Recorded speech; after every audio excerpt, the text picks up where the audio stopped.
idan mutum yana wancan gidan da wannan gidan, kaga to ai an san juna, ba zai so yayi abin da zai bata sunan zuri'arsa ba. Wannan gaskiya ne. To kaga wannan ma yana daga cikin ginshiƙin wato tsaro da tarbiyya. Idan tarbiyya ta lalace, dole kuma rashin tsaro ya shigo. Gaskiya ne. To ina jan hankalinmu, musamman mata Hausawa.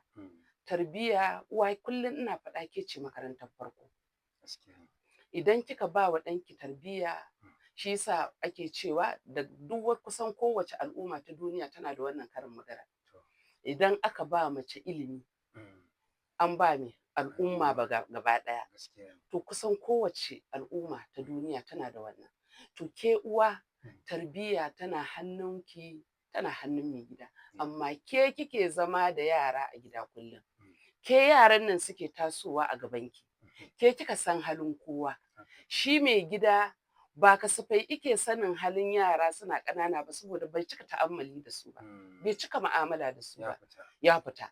Ya tafi neman abin da za a ci, abin masarufi na rayuwa, ke kuma ke zaki kula da yaranki. To tarbiyya ita ce kan gaba. Idan tarbiyya ta gyaru, to ina tabbatar maka tsaro ma zai zama labari. Wannan gaskiya ne.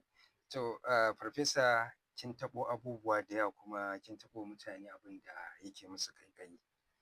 A da akan haɗu ne, gandu ya haɗu ya ba da ƙauye ko kuma karkara har ya zama babban gari. Sai Allah ya kawo mu wani lokaci na haɗuwa ƙabilu daban, salon rayuwa daban, komai sun bambanta, addini ma ya zo ya bambanta, kuma ake zaune aka sami wato al'umma wanda ake ganin an samu kuskure. Ba kullum mu zo ba wai so nake mu ta maimaita cewa abu kaza ne ya jawo rashin tsaron ba. Ya za mu yi a yanzu Bahaushe ya gane wannan al'adar za ta taimaka mai a wajen tsaro, kamar yadda kika taho da bayanin ita uwa za ta kalli wancan da yawa. Yanzu kaman ban sani ba ko zagi ne a Hausa, mun zama agwagi.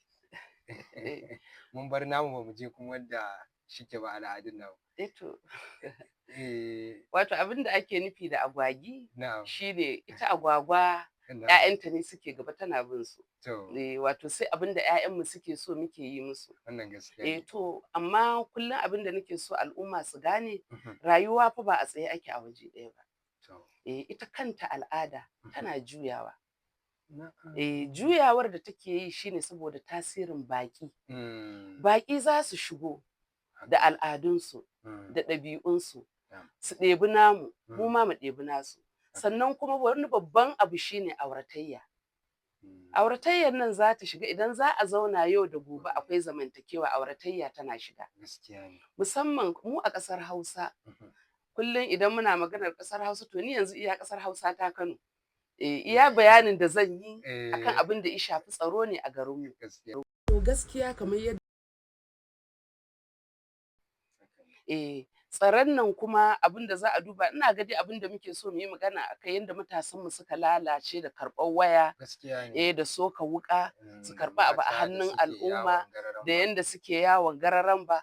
To idan uwa ta yi wa 'ya'yanta tarbiyya, sannan kuma mu al'ummar mu al'umma ce mai tsafta. To amma mun tashi, baƙin nan idan suka zo ba za mu ce ba za mu karɓi komai ba, dole za mu karɓi wani nasu, za su karɓi namu. Ko daga suturu, daga abinci, daga abubuwan da za a yi amfani da su na yau da kullum. To duk mu ajiye wannan a gefe.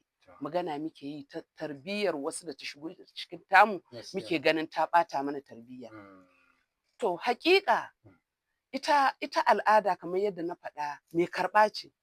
Idan kuna makwabtaka da wata ƙabila, yazo yana neman ya ɓata maka tarbiyya, ai ke uwa ke zaki tsaya akan ɗanki, ki nusashe shi wannan. Sannan kuma shi kuma uba kada isa karma uwa ragamar komai. Ya zamana in tayi, idan yaro ya yi laifi, ta gaya masa ya tsawatar, ya ƙarfafe ta, ya tsawatar da yaro, ya hukunta shi. Ita uwa da yake kullum ana ganin ta, ba a cika jin tsoronta kamar mahaifi da ba a ganin sa ba. Sannan kuma al'umma mun sake wani abu ya zo ya shiga cikin mu, ya ɓata mana tarbiyya. A da muke zaune, ba wasu shekaru masu tsawo ba, yanzu ɗan makwabci zai iya wa ɗan makwabcinsa faɗa in yayi ba daidai ba. to amma yanzu mun zo wani zamani da muke koyar wata al'ada ta turawa da ba tamu ba. Bature ne zai iya kai dan mahaifinsa kotu ko wannan gaskiya muna gani a kafafen sadarwa, muna gani a fina-finai, muna gani a hanyoyin rayuwa da mutane suke a labarai muna ji. To ni da za a tambayi shawara ta ba zan so a dinga faɗan irin waɗannan labaran ba, don wani labarin idan kana faɗa ne wai don ka gaya wa mutane to kai ma kana da ɓata tarbiyyar ɗanka a nan wajen. sai dai in akwai wani darasi da ake darasi, idan da darasi a ciki sai a faɗa, amma kawai ka zo ka kama labarai ka ce mana wani a ƙasar Ingila ya kai ga wani labari zan gaya muku ya kai mahaifinsa kotu ta hukunta mahaifinsa, ai an gurɓata mana tarbiyyar 'ya'yanmu. Sai dai a nuna cewa da ikai kotu ta kori ƙara ko kuma an hukunta ɗa. To yawwa to hukuncin shi zai sa 'ya'yanmu mu ma su shiga taitayinsu. Shi yaro ko yaya iga abu kwaikwayo ike gani ike burgewa ne. Kamar yadda na ɗauko bayanin makwabci zai hukunta ɗan makwabcinsa.